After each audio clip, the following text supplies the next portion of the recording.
and I wanted to say hi. Okay.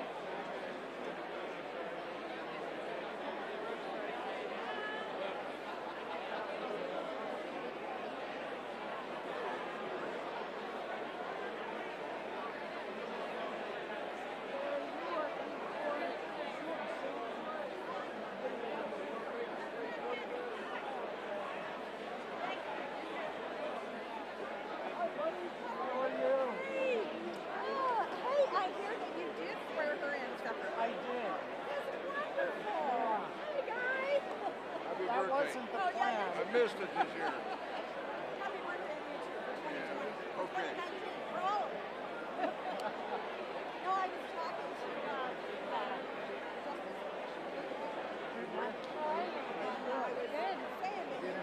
to. And he said that's what they that's their plan. And I said, serious? And I said, I thought some of your plans.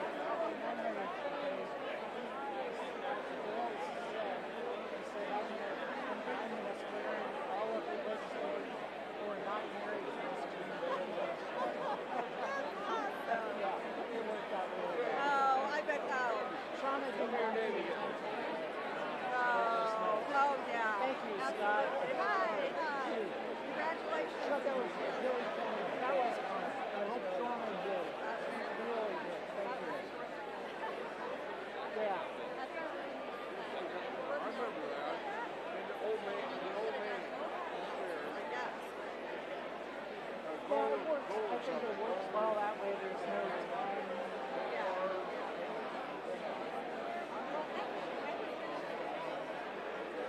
Karen had invited me to the next set. She's the second. So I did that. She asked if I wanted she last week she asked if I wanted to sing the concert. I said yes. But apparently I didn't she didn't and I can rather I'll listen to it on the radio. Oh, here's a secret. With my seat, because I'm a handout and Shauna has an extra seat. Yeah, let me just take it over there because I see Kelly right there. No, she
Sarge.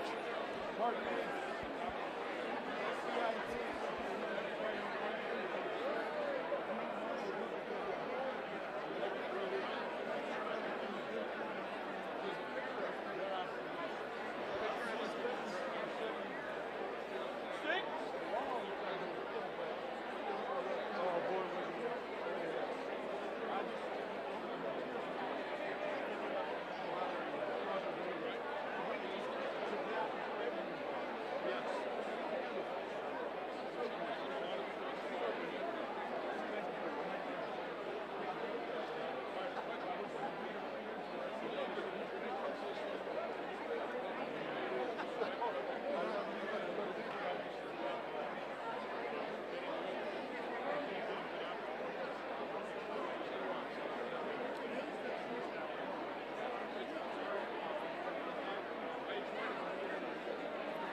you please find your seats? Would you please find your seats?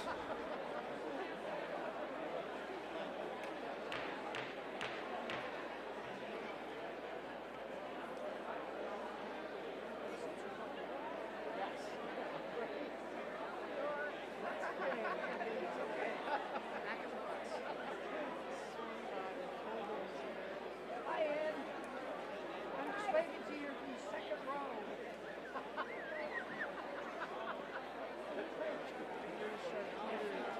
Thought I was a member of the court. Please do. Here. Instead of smiling, I'll just say a word. Charcuterie.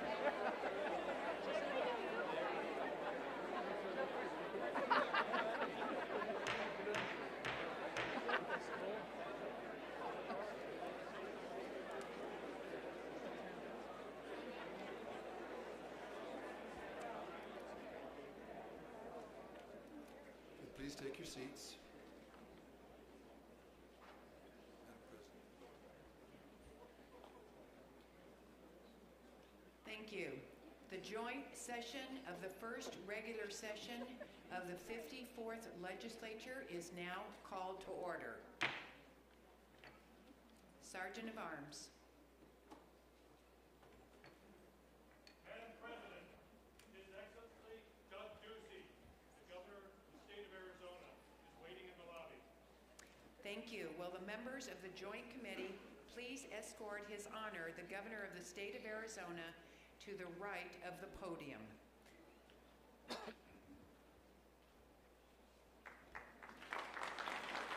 Members of the Legislature, the Honorable Douglas A. Ducey, Governor of the State of Arizona.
You may all be seated.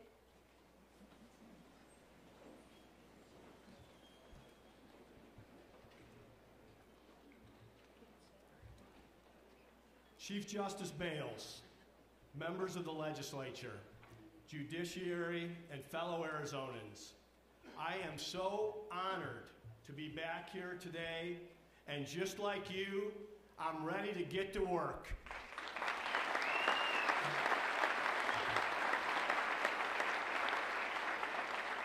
"2018 brought a lot our way.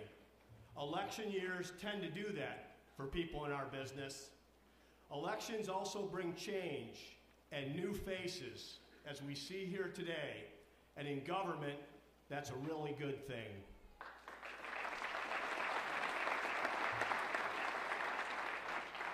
Let's work together in the months ahead to transform our promises into progress for the state we all love.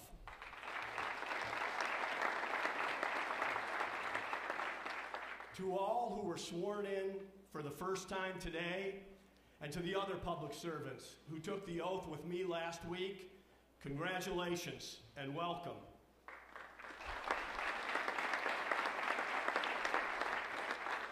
It wasn't so long ago that I was new here too.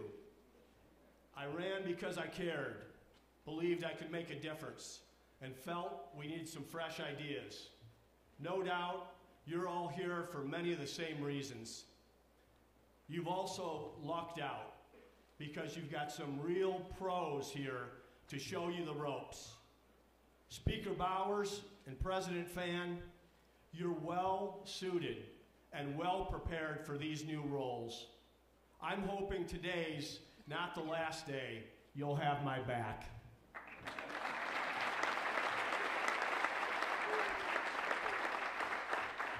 Leaders Fernandez and Bradley, I'm looking forward to working together. I think we can all agree there's plenty of opportunity to find common ground.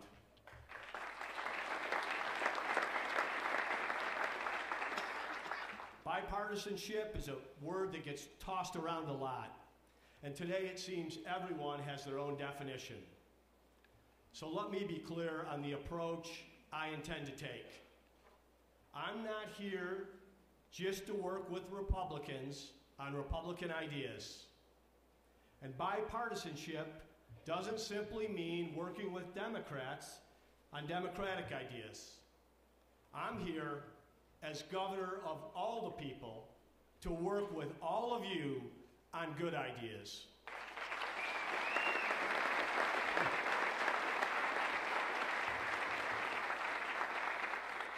And now is the time to do so, because the state of our state is strong and it's getting stronger. The challenge before us is to lay the groundwork today to make sure that the Arizona of tomorrow remains strong. Doing so requires action now to do the things that matter and secure Arizona's future.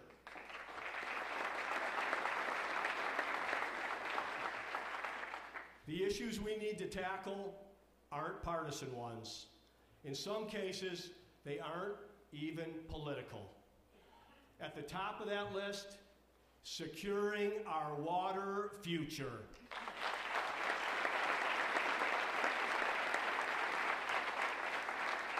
Now stay with me. This is not an issue that leads the news. It doesn't make for a snappy headline or a provocative soundbite, and it can't be explained in 280 characters. But as I traveled the state this past year, it's one of the issues I was asked about most by real people, especially in rural Arizona. It's an issue that deserves your focus and your attention, which is why it's first on my list.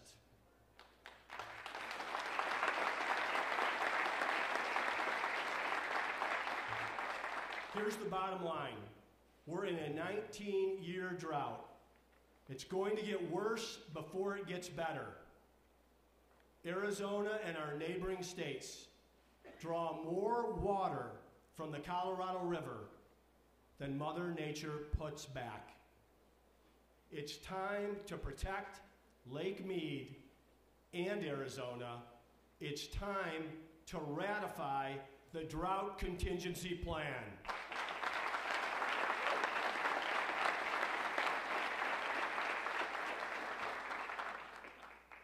And we have 17 days to do it.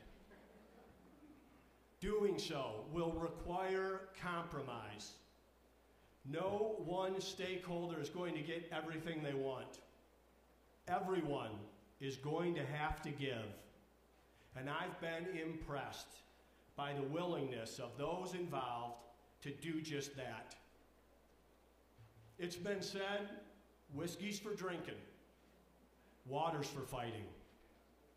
We have two leaders here today who've got the scars to prove it. They are giants who deserve the credit for getting Arizona to this point, not to mention our gratitude for their lifetime of public service. Governor Bruce Babbitt and Senator John Kyle.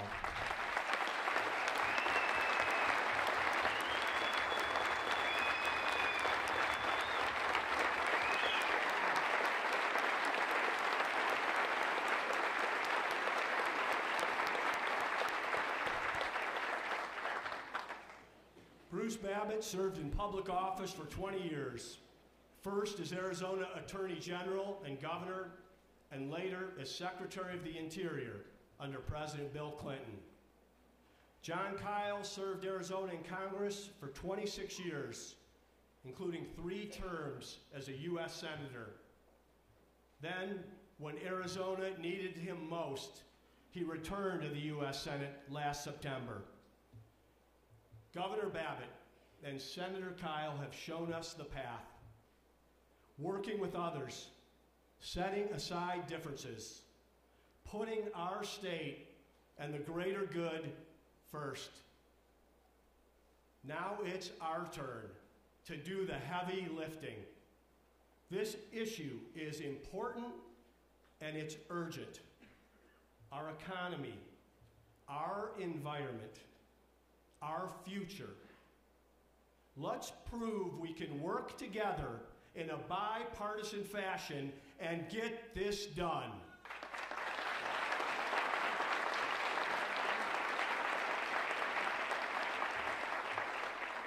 Same goes for a lot of things, frankly. We've implemented a hiring freeze and held the line on out-of-control growth in government. Today, our state government operates more efficiently. We've gotten government out of the way of job creation, cutting red tape, and placing a moratorium on new regulations. In fact, we've eliminated over 1,000 regulations in this state.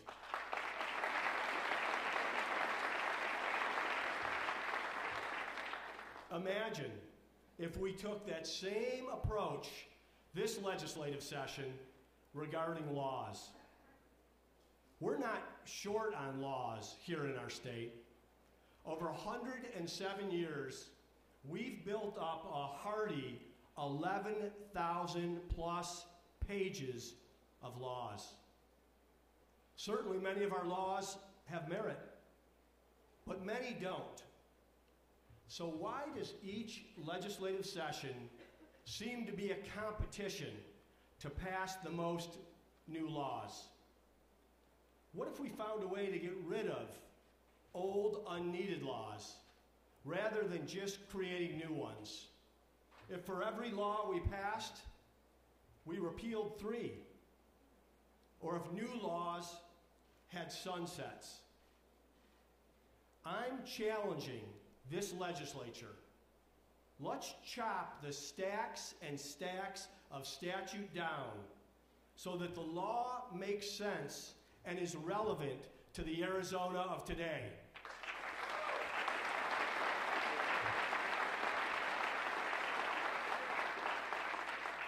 And how about we start with eliminating the most unnecessary law of them all, legislative immunity.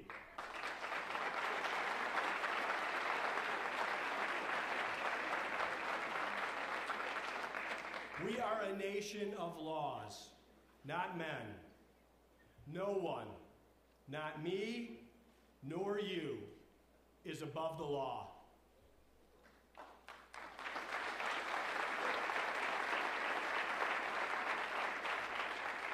Now, Congress likes to exempt themselves from the law, but isn't that why Americans hold them in such contempt? Let's show the people of Arizona that their elected leaders will live under the same laws as every man and woman in this state.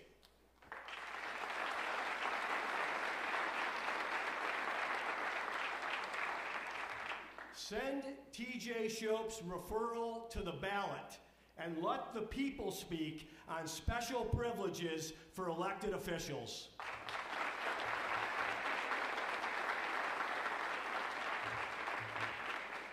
And when there are emerging issues that need to be addressed, let's not ignore them. Let's solve them. 1 year ago, most of us didn't know Parkland, Florida even existed. But now, it's tragically another on the list, ingrained in our memories, an American vernacular. Columbine, Virginia Tech, Sandy Hook. So last spring, I convened Arizonans in my office, parents, teachers, principals, law enforcement, mental health experts, Democrats and Republicans, people who weren't Democrats or Republicans, students themselves, with the goal of being proactive and taking action to stop a tragedy from happening here. We researched the 5 deadliest school shootings of the last 20 years and asked, how could these have been prevented? We built a plan that could make a real difference. The Safe Arizona Schools Plan. More cops on campus. More school counselors. Improved background checks. A stop order that protects Second Amendment rights while keeping guns out of the hands of people who are a lethal threat. These are solutions that will make our schools safer, and it's time for us to get it done.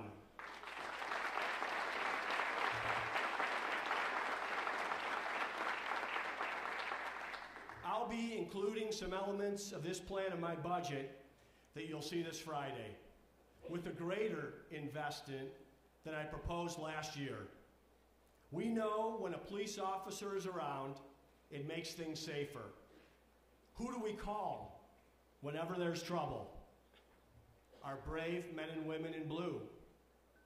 And that's why we're including enough dollars to put a cop on every campus that needs one.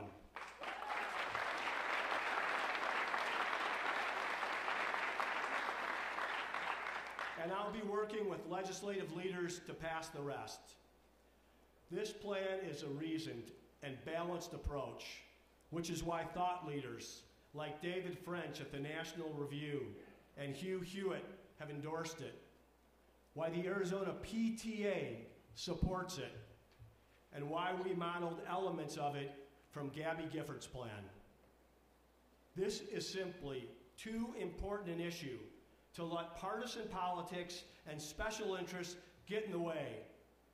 We've got a responsibility to do something for our kids, and we've got to do it this session.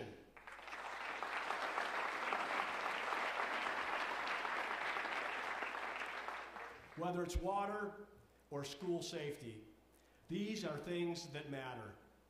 We know that. We've been here before. We did it on Prop 123. Who thought that lawsuit would ever get settled? We did it with the 20-year extension of 301. Nobody believed that would happen. University bonding. The obituaries were written, but we got it done. Opioids, a unanimous vote of the entire legislature. And it was just 8 months ago, we delivered a 20% pay raise for hard-working teachers.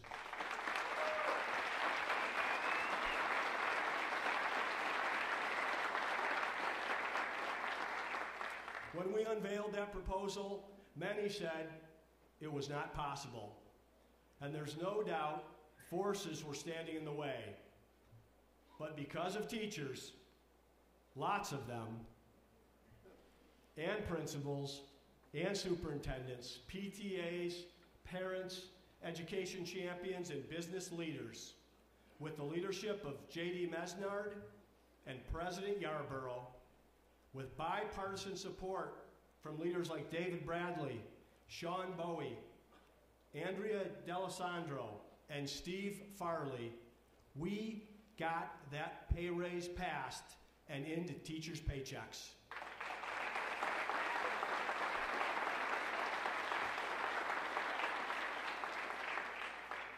Half of this commitment was added last fall, with some school leaders going even further.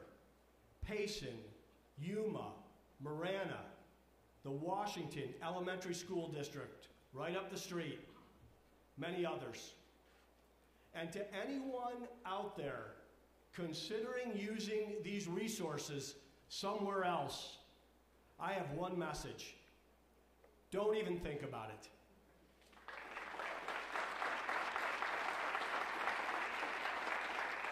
These are raises teachers earned, and they are raises we are going to fulfill and protect.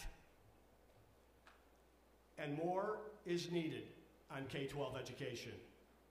A focus on results, resources, and reforms. Arizona has been the leader in school choice. It's good for parents, and most of all, it's good for kids. Healthy choice and competition bring about innovation, and that's been the case in Arizona public education. But we also know improvements can be made. More transparency, more accountability, and granting more financial review and oversight over taxpayer dollars.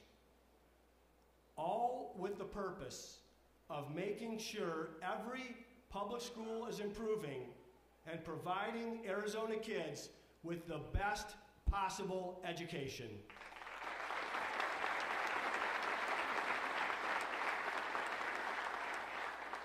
Same goes for addressing the teacher shortage. In my past life, I used to tell my team at Cold Stone Creamery, if you find a good idea, grab it. So as we built Cold Stone, we borrowed ideas from others. McDonald's, Subway, Starbucks. And I confess, I've kept the habit going. 4 years ago, I heard what sounded like a really good idea to address the teacher shortage. If someone graduates from an Arizona university, is willing to stay in Arizona and teach in a public school, why not allow them to graduate debt-free by providing a scholarship? So we turned it into a reality and launched the Arizona Teachers Academy.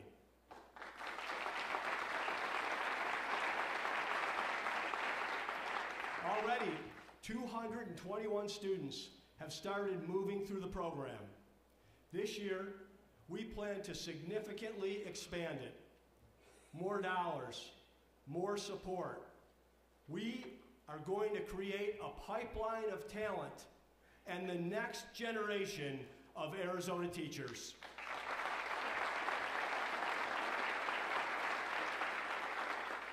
And today, as guest of Angela and I, we have the person who came up with the idea. He's had an incredible career of public service. He's continuing that service as the newest member of the Arizona Board of Regents, and his wife Jennifer is with him today. Arizona thanks you, Fred Duvall.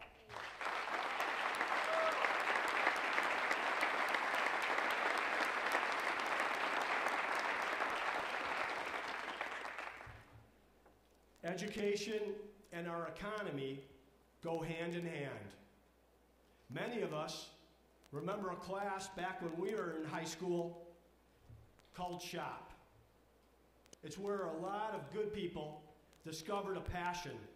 They turned into a purpose and then a pretty good paycheck. Our education leaders are creating the SHOP classes of the 21st century.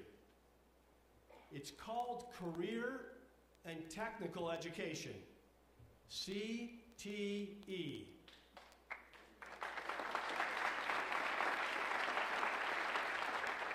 Today, students in these programs are training to become nurses, pilots, pharmacists, bankers, firefighters, and software developers, all before graduation.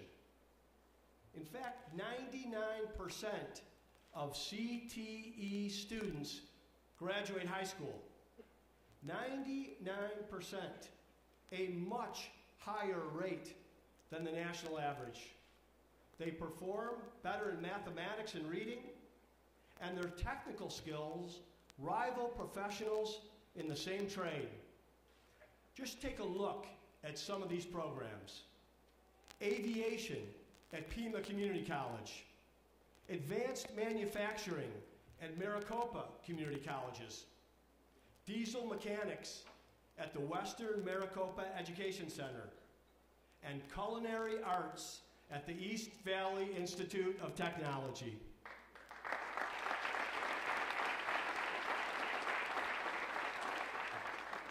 Today, we have more jobs available in the state of Arizona than we have people to fill them. Whatever and wherever the skilled trade is needed, Arizona is prepared to meet the demand.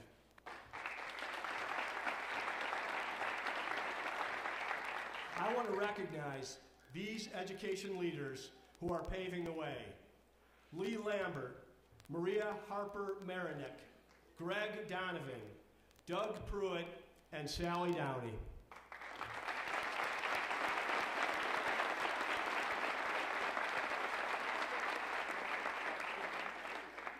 These are programs we plan to build, expand, and align with the jobs of tomorrow. And my budget will do just that. If people want to work, let's let them work. 100,000 people will move here this year. There's a job available for every single one of them. Lots of them are trained and certified in other states. Standing in their way of earning a living in Arizona, our own licensing boards and their cronies who tell them, you can't work here, you haven't paid the piper. Let's stop this foolishness.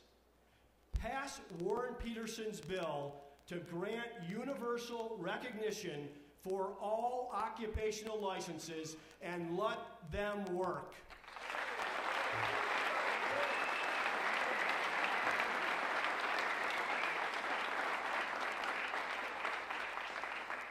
And before those unelected boards feign outrage, let's remember, workers don't lose their skills simply because they moved to Arizona. And in the name of good government, let's have the bullies on these boards answer 3 questions. What do you exist to do? How do you know if you're doing it well? And who would miss you if you were gone?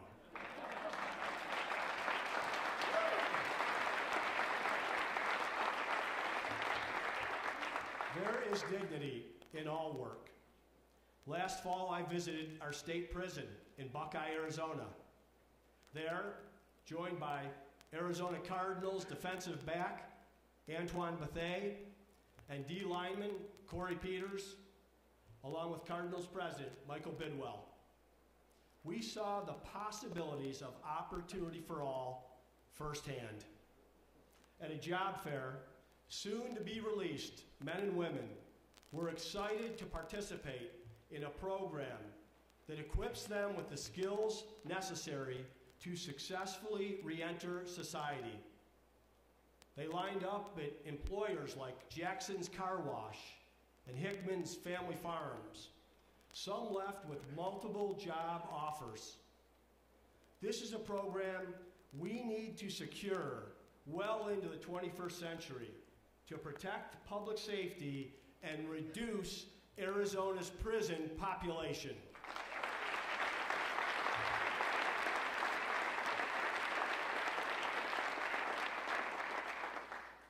Arizona's economy is booming. There's no doubt about it. We've already added nearly 300,000 jobs in the last 4 years.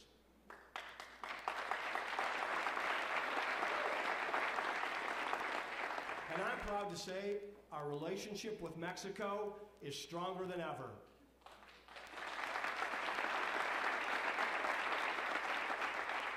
With an updated North American free trade deal known as the USMCA, this will mean even more trade coming through our ports and more jobs for Arizonans.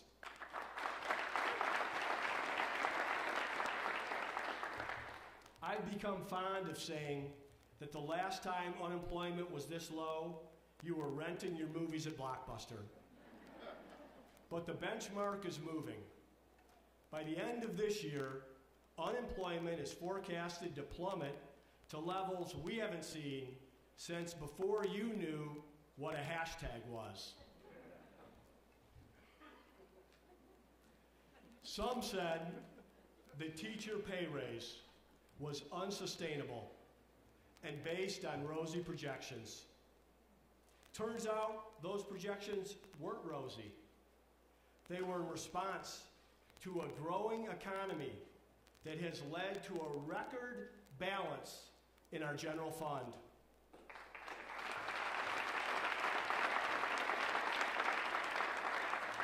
When I stood here 4 years ago, we faced a $1 billion deficit. It's not by accident that today we've got a $1 billion surplus.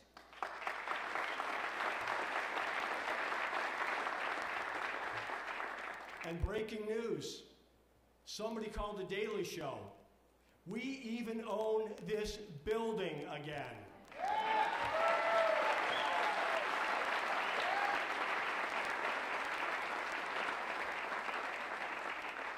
Arizona weathered the storm, made tough decisions, held the line on raising taxes, and will continue to hold the line on raising taxes.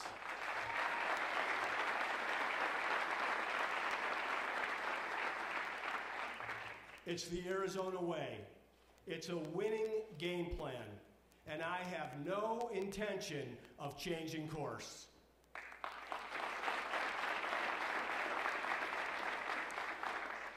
Government didn't rebuild Arizona. People rebuilt their businesses. They hired and invested. Workers and families rolled up their sleeves. So for their sake, let's make sure we're on strong footing today and into the future. With revenue soaring, some have suggested, loosen up. Let the good times roll. Ladies and gentlemen, we've seen that movie before, and we know how it ends. It wasn't that long ago that this state racked up a massive tab, one on a spending binge, with no long-term plan of how to pay for any of it. And when the economy tanked, every one of those false promises evaporated.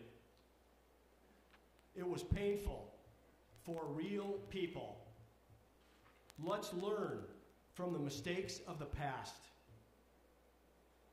To the big spenders, on November 6th, the people spoke.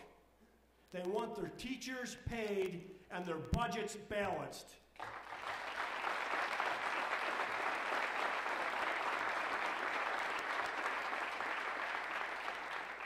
So, the balanced budget I will present to you on Friday fully funds the priorities we know are important. Public safety, child safety, education, above and beyond inflation. There are some targeted investments in critical areas, but frankly, for a surplus year, this budget is pretty light reading.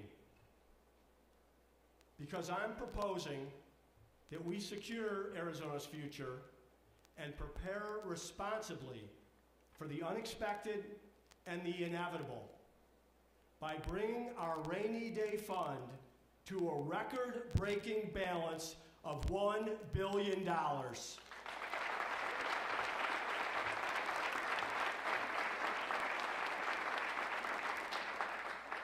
If ever there were a way to protect public education, to protect the pay raises our teachers have earned and deserve.